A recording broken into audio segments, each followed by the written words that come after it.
तागा अबे रसगुल्ला जोरदार खाई दूसरा खाई दूसरा क्यों मुलात रहा ऐसे वो खही ते कला पाबे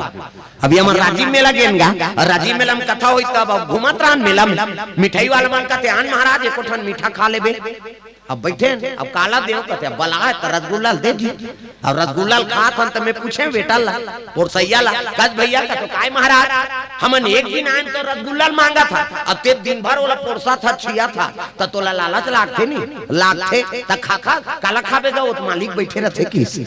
अब त दिन भर थोड़े बैठे रहा तो ही वाह काला बताबे महाराज वो कन्होदार जाते तो रसगुल्ला गन के जाए रहे जेठन जेठन तेठन रसगुल्ला हिसाब देता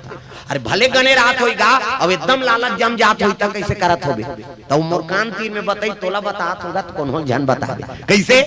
एकदम लालच जम जते और मालिक नहीं रहा भले गने रहते और गने रहते खाए लत नहीं सका त कैसे करत चूचर चूचरी का मढ़ा देते तागा